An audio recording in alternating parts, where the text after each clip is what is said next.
एक दिन गौतम बुद्ध अपने शिष्यों के साथ एक कुटिया में बैठे हुए थे।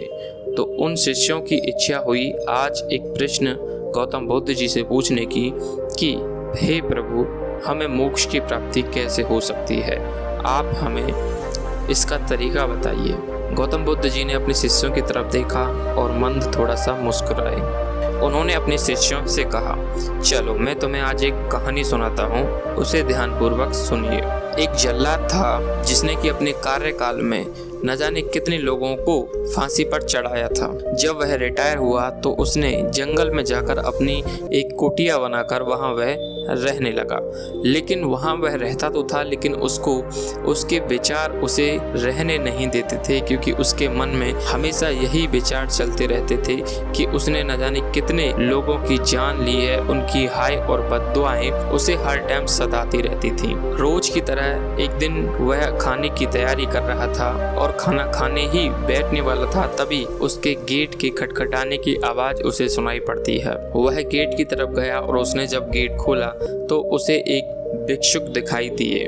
वह उस भिक्षुक को देखकर यह समझ गया था कि इनके मुख पर इतना तेज है और ये एक तपस्या से अभी उठकर आए हैं, और वह उन्हें देखकर समझ गया कि ये भूखे हैं। भिक्षुक ने कहा, मुझे भूख लगी है। तो उसने कहा, आओ मैं आपको खाना खिलाता हूँ। उसने अपना खाना उस भिक्षुक को दे दिया। खाना देख भिक्षुक काफी प्रसन्न हुए। जब खाना खाकर दोनों बैठ गए तब उस जल्लाद ने भिक्षुक से कहा कि हे भिक्षुक, मैं काफी परेशान हूँ। मैं जल्लाद का कार्य किया करता था और उसमें न जाने मैंने कितने प्राणियों को फांसी दी है, जिसकी वजह से उनकी बद्दुआओं और हाय की वजह से मैं आज चैन से नहीं रह पा रहा हूँ। थोड़ा सोच विचार करने के बाद भिक्षुक बोली, तुमने जिन्हें फांसी दी है क्या अब जान के दी है, खुद से दी है? तब वह जल्लाद बोला, नहीं, मैंने महाराज के कहने पर उन्हें फांसी की सजा दी थी। तब भिक्षुक उनसे कहता है, तो इसमें तुम्हारा तो कोई दोष ही नहीं हुआ। तुम तो राजा द्वारा दिया गया कार्य कर रहे थे,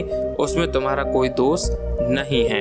इसके बाद भिक्षुक ने उसे उपदेश दिया। क्योंकि इससे पहले जल्लाद को किसी ने उपदेश या फिर ज्ञान की बात नहीं बताई थी, तो वह एकदम शांत मन से उनके उपदेशों को, उनके विचारों को अपने अंदर ग्रहण कर रहा था। इसके बाद वहां से भिक्षुक प्रस्थान करते हैं और जो उपदेश उसे भिक्षुक ने दिए थे वह उनका कर्तव्यपूर्ण पालन करता है, और अतः उसकी एक दिन मृत्यु हो जाती है और मृत्यु हो जाने के बाद उसे स्वर्ग मिलता है। इतना कहकर महात्मा बुद्ध जी ने अपनी वाणी को विराम दिया।